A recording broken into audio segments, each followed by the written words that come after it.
Et c'est parti pour un petit peu de géographie.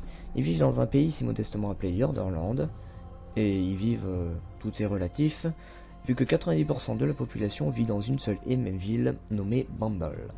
Je pourrais rentrer dans tous les détails géographiques, mais ça risquerait d'être un petit peu long et chiant.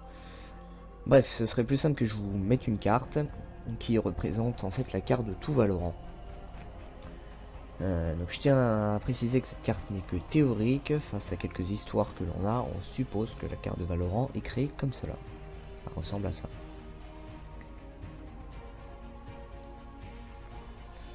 À présent, un petit peu d'histoire.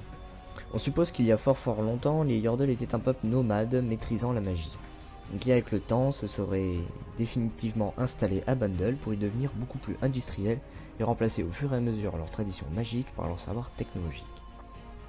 Niveau de leur description physique, et bon bah pas besoin d'être un génie pour comprendre que les Yordles sont petits, tout petits. La taille moyenne d'un Yordle est estimée à 26 cm, soit la taille de Teemo. C'est-à-dire que Teemo n'est pas le champion le plus petit du jeu. Enfin, le Yordle dans League of Legends qui est le plus petit, c'est Rumble. Non seulement Rumble est dans une machine. On suppose aussi, et on suppose beaucoup de choses, que les Yordles ont une ouïe beaucoup plus développée et également un odorat beaucoup plus développé. Simplement au fait qu'ils c'est un petit peu la fusion d'un humain et d'un fauve, mais un petit fauve. Donc on suppose que vu ses oreilles, ils ont une ouïe plus développée et quelques-uns possèdent un museau. Donc on suppose qu'ils ont un odorat plus développé, ce ne sont que des suppositions. La description physique de ces créatures n'est pas très intéressante, il suffit d'avoir des yeux pour voir à quoi ils ressemblent. Par contre leur description morale, elle, est beaucoup plus intéressante. Les Yordles détestent être solitaires, et s'ils ont le malheur de se retrouver seuls, il y a des graves séquelles qui arrivent. On peut prendre par exemple comme exemple Veigar ou Amumu, c'est pas du tout le même style. Donc ce qui veut dire que ce sont des créatures très sociables, même sûrement les créatures les plus sociables de tout Valorant. Il n'empêche que pour des raisons ou des autres, il arrive que quelques-uns soient isolés, ça nous le verrons dans les personnages que je vous présenterai dans les épisodes futurs. Voilà.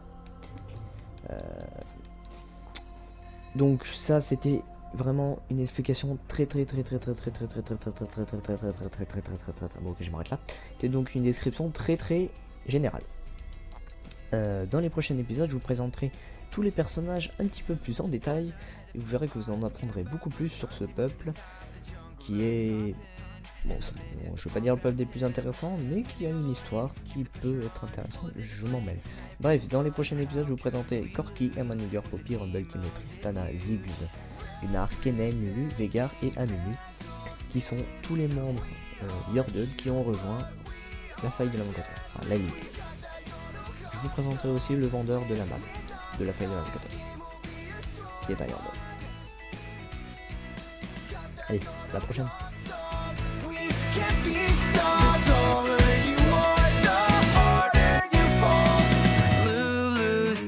You turn into a squirrel while Papa takes you down. Truth and figs and bombing while Tim was top just falling.